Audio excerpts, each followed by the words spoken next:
There are two kinds of matches that differ in scoring. One is applicable for a normal match, and the other for the matches in the 4 Grand Slam tournaments. Wimbledon, played on grass surface. The French Open, also called Roland Garros, played on clay. The US Open and Australian Open both played on hard surface. First, we will start with the normal scoring used in most matches. Follow that with how the scoring on Grand Slams work, and finish by practicing our understanding. We have points that make up a game. Games make up a set, and sets make up a match. Points, games, and sets. For points, we have 0, or love as it is called, 15, 30, and 40. A key aspect is that points are always counted from the point of view of the server in a game. So if you see a tennis ball, yellow circle, or line or arrow near a player's name, that means they are serving and the points are from their perspective. If the server wins the point, it's 15 love. If the opponent wins the second, 15-15. If the opponent wins another, it's 15-30. If player 1 wins the next, it's 30-30. If again the next one, it's 40-30. After 40, if the server wins, they win the game. There is another point called advantage. Advantage is when the score is tied at 40-40, or as it's called, deuce. If there is deuce, 40-40, and the server wins a point, that will make the score A40. If the server wins another point, they win the game. If not, the score goes back to 40-40 until someone wins 2 points consecutively. Have you ever wondered why the term love is used instead of 0? The logic comes from the fact that those with 0 points were still playing for the love of the game, despite their losing score. Hence the name. There is another term called break point in a game. A break point in a game is when the player who is not serving in the game is 1 point away from winning it, breaking the serve game of the opponent. Games. There are 6 games to be won in a set, where the winner needs to win by at least 2 games. That is either 6-love, 6-1, 6-2, 6-3, or 6-4.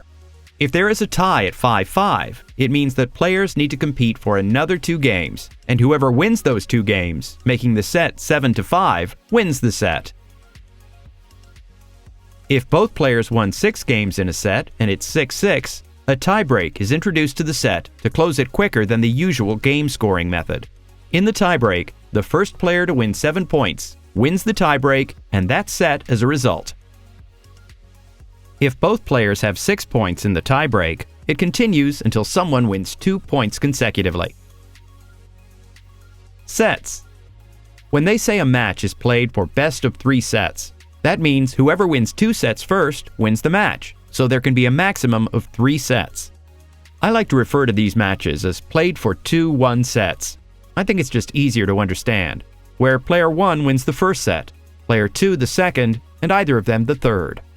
Now, let's talk about the second scoring method used on the famous Grand Slam tournaments. Grand Slam men's singles and doubles matches differ in 2 ways from the rest of the matches in tennis. 1. Matches are played for 3-1 sets, or the best of 5 sets, making it a maximum of 5 sets in a match. And 2. For some time, if the score is 6-6 in set number 5, there is no tiebreak, but a player only wins that set and the match if they win by 2 games.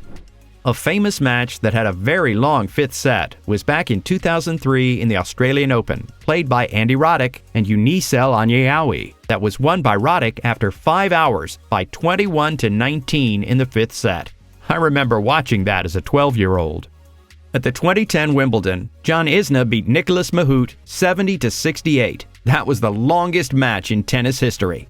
The 2 players played 183 games in total, and the match lasted more than 8 hours over 2 days because the play was suspended due to lack of light. Since then, 3 of the Grand Slams created limits to the 5th set. At Wimbledon, a tiebreak is played at 12-12. The French Open, Roland Garros, is the one that doesn't have a cap yet for the 5th set. At the US Open and the Australian Open, a tiebreak is played at 6-6, just like in a normal set. To recap, let's take a look at a few standings and figure out what they mean.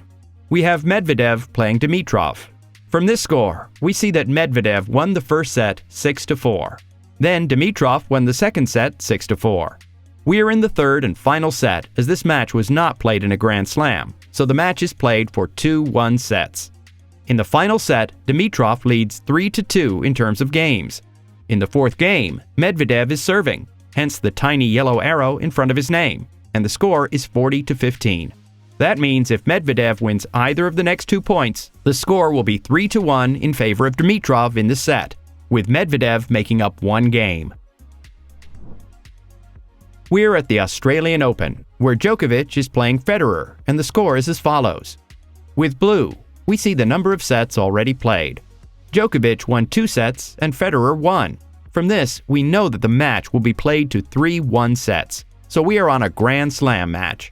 In the fourth set, Djokovic leads 4-3. In the game, it's 30-all, or 30-30. We have an orange line at the beginning of Federer's name, meaning he is serving in the given game. We're at Wimbledon, with Djokovic playing Federer, and the score is as follows. Both players won 2 sets already, marked with a green background. We are in the final set with games at 12-12. Remember from the earlier part in this video about tiebreaks in Wimbledon? At Wimbledon, a tiebreak is played at 12-12. Within the tiebreak, the standing is 1-1, and we have a blue arrow pointing to Federer's name, meaning he is serving. I hope you found this video useful. If you recognize the names in the background of the tennis court and why they are in such order from the top, let me know in the comments. Feel free to mention when did the scoring all make sense to you, either playing tennis or watching tennis. Personally, for me, despite starting to play tennis at the age of 6, I only got to understand the scoring by when I was about 12. Yes, that's a lot of matches played where I did not understand the scoring. I always mixed up the order of the points within a game, and that was finally understood when my coach said that the points are always counted from the point of view of the server.